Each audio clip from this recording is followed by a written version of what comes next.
¿Cómo les va?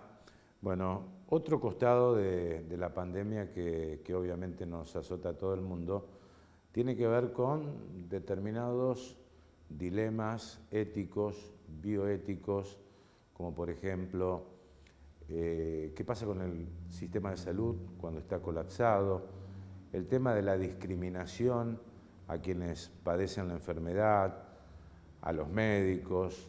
Bueno, analizar, por ejemplo, el tema de las libertades individuales, qué pasa con este tema. En fin, una serie de cuestiones que, aunque parezcan abstractas, forman parte de nuestra llamada, entre comillas, nueva normalidad. O tal vez simples hechos cotidianos de la vida. Porque tanto es así que el gobierno ha convocado una suerte de comité de ética y derechos humanos en pandemia. Bueno, y allí fue designada como integrante Silvia Brusino, que es investigadora, magíster en bioética, docente universitaria. Bueno, y con ella vamos a hablar de estos temas, repito, ¿no? De los dilemas que nos presenta la pandemia hoy en día.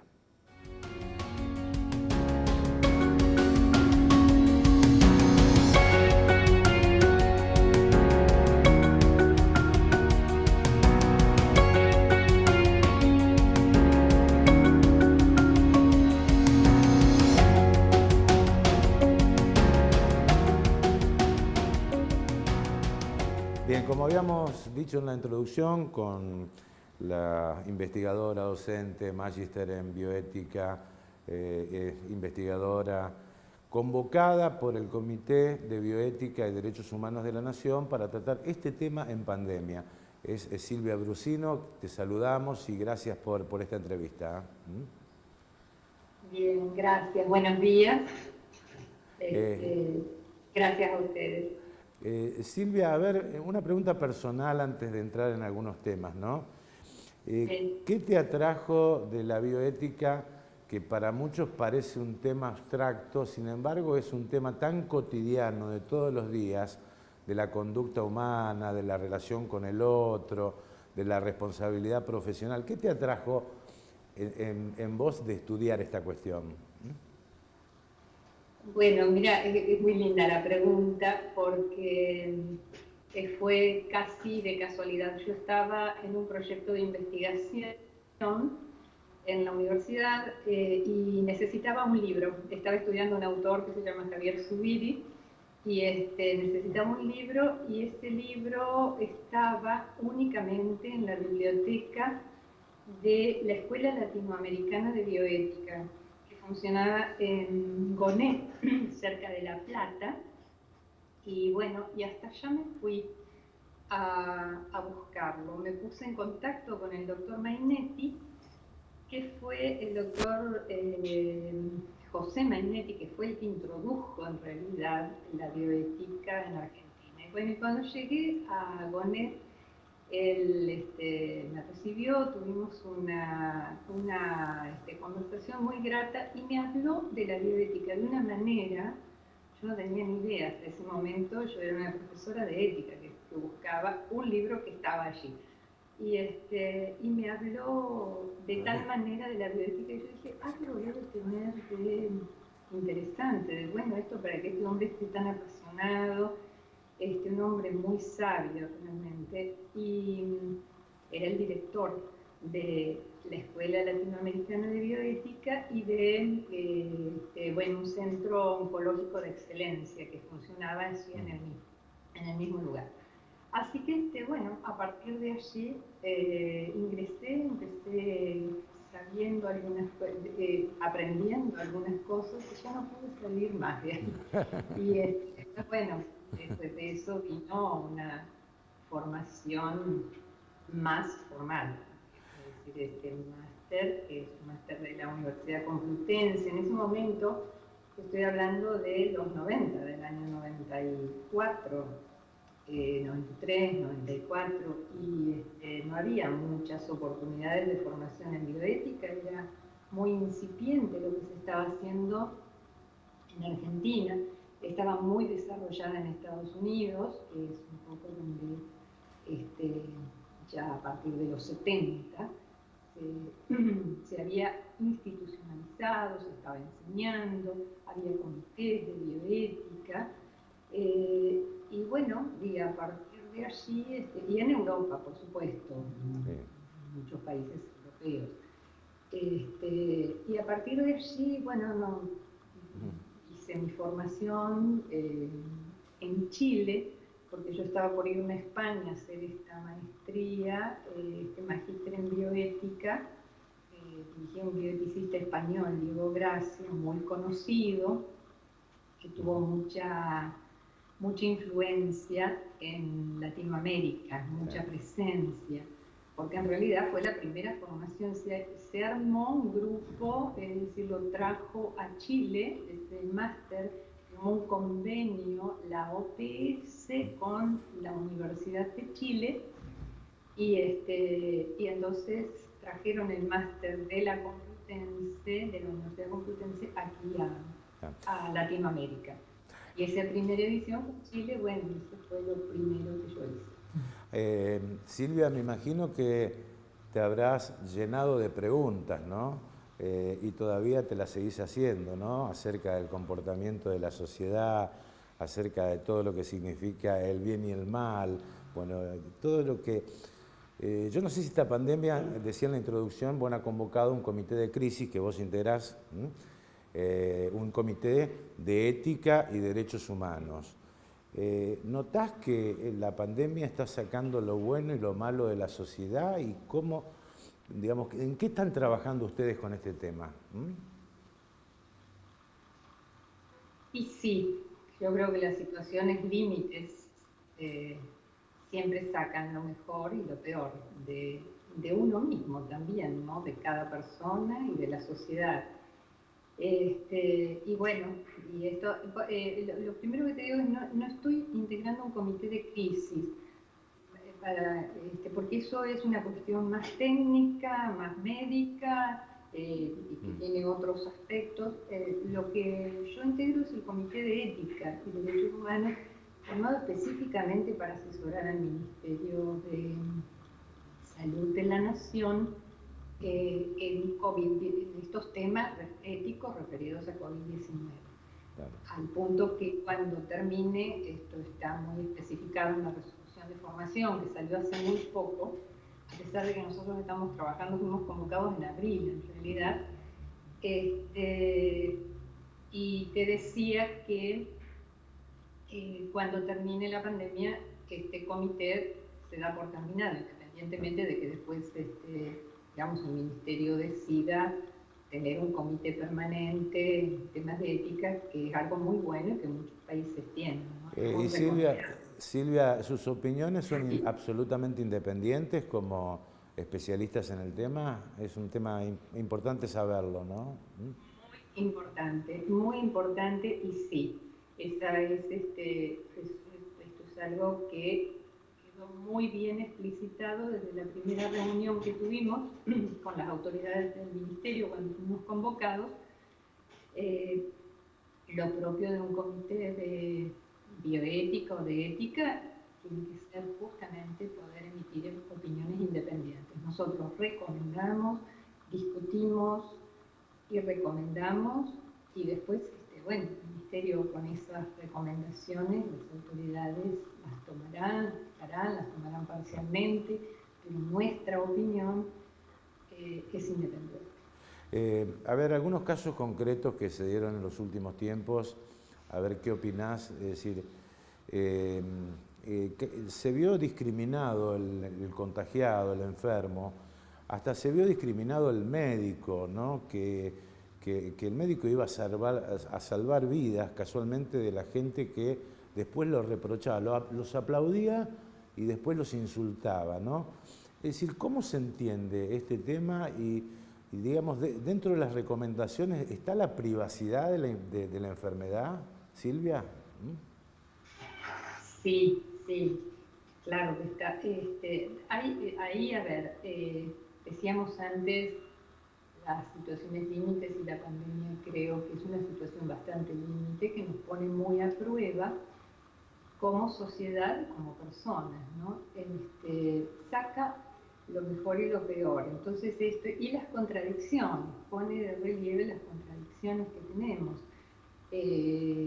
Esto de aplaudir, y quizás la misma gente que aplaude es la misma gente que dejaba los carteles, mudate, no te queremos, a los médicos, y creo que es el miedo. El miedo provoca angustia, y esto realmente nos hace tomar muy malas decisiones. Por eso es bueno tener, digamos, recomendaciones, algunas recomendaciones explicitadas respecto a estas cuestiones. Indudablemente uno puede recomendar y después la gente, es decir, esto no es que va a cambiar el comportamiento de la gente, es decir, lo que puede cambiar es la reflexión sobre algunos temas y decir, bueno, mire, hay determinadas cosas que no están bien, es decir, en realidad la discriminación en cualquiera de sus formas, me refiero a aislar a un grupo o a poner una característica negativa en un grupo o en una persona, es algo incorrecto, es algo que no corresponde, es decir, que lesiona la dignidad de las personas, ¿no? De manera que sí, tenemos, es decir, ahí se superponen dos problemas. Vos me preguntas por el tema de la privacidad, y ese es otro tema, es un tema sí muy delicado éticamente. Por un lado, el seguimiento epidemiológico implica conocer muchos datos de las personas que se llaman datos sensibles, porque afectan justamente a la privacidad y tienen que estar reservados a lo que la persona quiere o no revelar acerca de sí misma, ¿no es cierto? Porque implica, bueno, sus hábitos, a dónde va, con quién se relaciona. Lo que sucede, si tiene enfermedades precedentes, antecedentes y demás. Pero en este punto, sí, claro que hay que ser muy cuidadosos, es decir, no tienen que estar en el manejo que se hace del dato, justamente. No debería ser un dato público la identidad de las personas que están contagiadas, afectadas por COVID. Claro. Tendría que ser un dato que permita seguir epidemiológicamente, digamos, la ruta del virus, las posibilidades de contagio para proteger, porque aquí el conflicto es si todos vemos un poco lesionada nuestra intimidad, porque tenemos que revelar datos, si nos contagiamos, ¿no es cierto? Tenemos que revelar datos que quizás no quisiéramos revelar. Lo que pasa es que, bueno, ahí está, lo que tiene que hacer la autoridad es manejar estos datos de tal manera que no se hagan públicos, que sea estrictamente para los fines que se necesitan. Claro.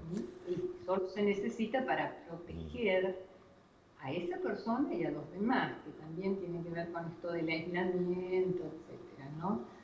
Sí. La única finalidad es proteger la vida y la salud de todas las personas, de toda la sociedad. Claro. Y eso lesiona de alguna manera, o sea, ya de hecho entra en conflicto con nuestra privacidad en estos casos de epidemias, de contagios y demás.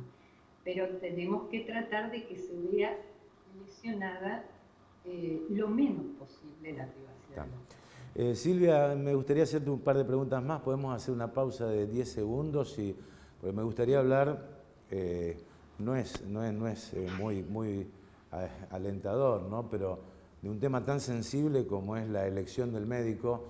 Me gustaría saber qué pensás del derecho a la salud cuando un sistema de salud se colapsa, por ejemplo, y qué estás opinando, digamos, si hay algún dilema en cuanto a la restricción de los derechos individuales de cada uno, hoy por hoy. ¿Te parece? Bueno.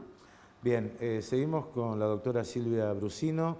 Bueno, un tema muy sensible que se dio en muchos lugares del mundo y que, bueno, es realmente dramático, ¿no?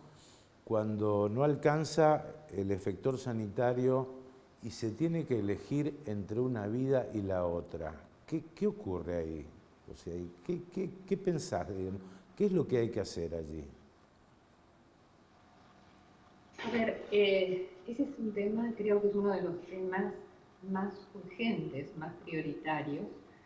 Eh, cuando se colapsan, es decir, lo primero es evitar que se colapsen, que creo que es un poco la vía que ha seguido las autoridades sanitarias argentinas, ¿no es cierto? Es decir, tratar de evitar con tantas medidas preventivas Sí. muy antipáticas de pronto y demás, como es la cuarentena, esta cuarentena tan larga y demás, pero bueno, el motivo, y se ha explicitado mucho, es preparar los sistemas de salud.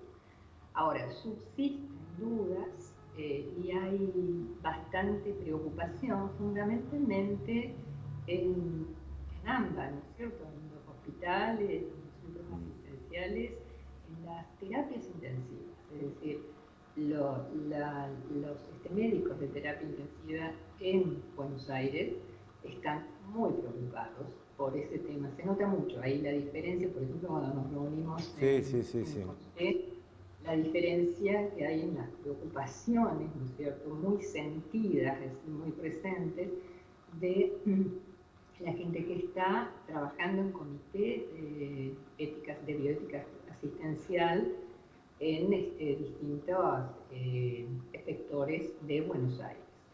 Entonces, bueno, en principio, desde la ética que decimos, y un poco recogiendo lo que vos acabas de mencionar, de los antecedentes que tenemos de los países europeos, a donde, bueno, han tenido que tomar medidas que han sido muy, a mi modo de ver, éticamente muy malas.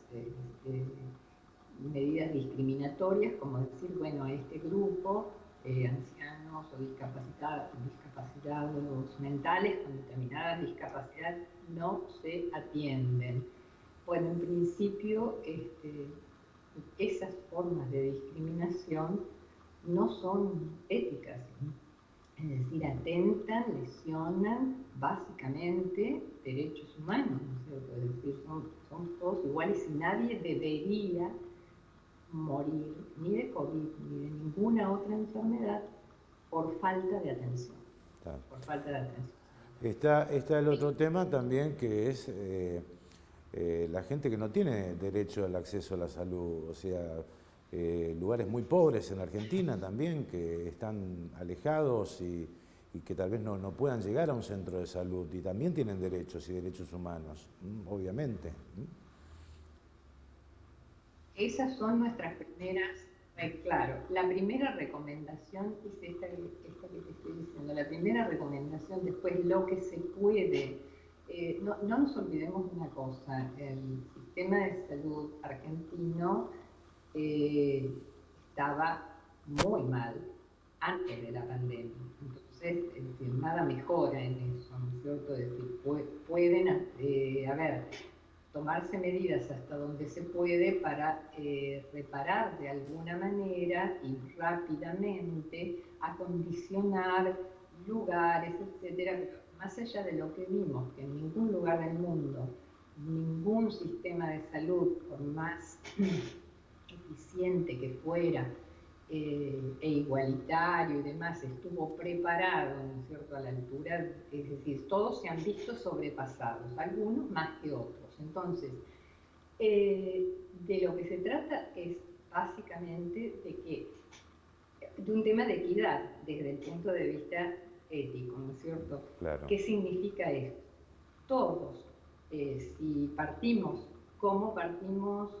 Bueno, en este comité asumimos todos, esto fue una de las primeras cuestiones que se discutieron, pero hubo un acuerdo en ligar bioética y derechos humanos, ¿cierto? Después, independientemente de cómo después se puedan entender, porque hay matices, no todos lo entienden de la misma manera, pero ligarlo a derechos humanos significa que todos tenemos igual dignidad, ricos, pobres, con sistema de salud, sin sistema de salud, y por lo tanto tenemos acceso Ahora, todos tenemos acceso. Ahora, esto, que sería este acceso igualitario, significa que tienen prioridad los más necesitados. Los más necesitados. Una ética, los más necesitados tienen prioridad, exactamente. Las personas que están más vulneradas, como nosotros hablamos, es decir, ahí hay un tema de vulnerabilidad. Vulnerables podemos entender que somos todos los seres humanos. En el momento en que caemos enfermos, por ejemplo, nos ponemos vulnerables. Ahora, hay personas, hay sectores, grandes sectores de la población, que no es que sean solamente vulnerables, que implica la posibilidad, sino que ya están vulnerados. Están vulnerados por la pobreza, están vulnerados por la exclusión, por la falta de servicios, como hemos visto, por ejemplo, en la Villa 31 o en sectores en los cuales no hay agua, faltan servicios básicos, a donde hay hacinamiento. Entonces, ¿cómo se hace para hacer el aislamiento, para evitar el contagio? Y Silvia, ¿vos ves algún dilema o algún reclamo con respecto a los derechos individuales que están obviamente limitados, pero por la locomoción, el traslado, bueno, en fin? Se ha escuchado decir gente, bueno, yo elijo cómo morir, por ejemplo, ¿no? Pero, ¿cuál sería, digamos, este tema, la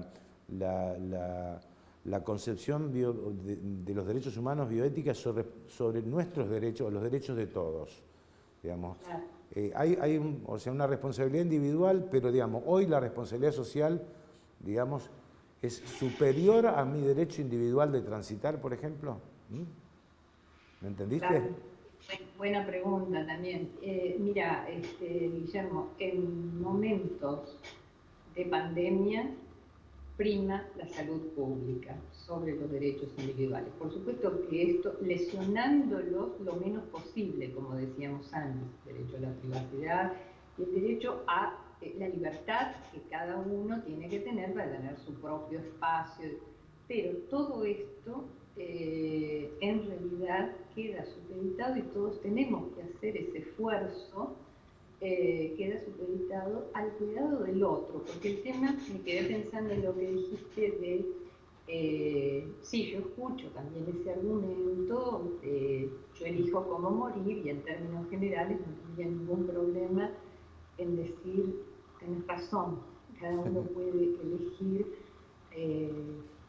pero acá el problema es la lesión del otro. Es el tema, por lo menos, después, si hay que discutir si esto es así o no es así, si los infectólogos y los sanitaristas tienen razón o no tienen razón, bueno, esa es una discusión que ya no es ética, es técnica, ¿sí? Sí. Ahora, sí, y no digo que no puedan ser discutibles, ¿cierto? Pero desde el punto de vista ético, los derechos individuales quedan supeditados a la salud pública en una situación como la que estamos viviendo. Silvia, realmente ha sido un placer esta charla, y para nosotros realmente un orgullo que una santafesina esté integrando el Comité de Ética y Derechos Humanos de la Nación, así que bueno, te mandamos un gran abrazo desde aquí y gracias por estos minutos. Gracias a ustedes y que tengan buen día. Hasta luego. Hasta luego. Bien, acabamos de conversar con la doctora Silvia Brusino, como decíamos en el cierre del programa, digamos, un orgullo que una docente, investigadora, magíster en bioética, esté integrando un comité de ética y derechos humanos y, bueno, recomiende lo que cada uno de nosotros nos preguntamos todos los días frente a una pandemia. Estamos frente a dilemas éticos, personales, grupales, y creo que ha sido realmente muy grato haber conversado con la doctora Brusino. Hasta la próxima.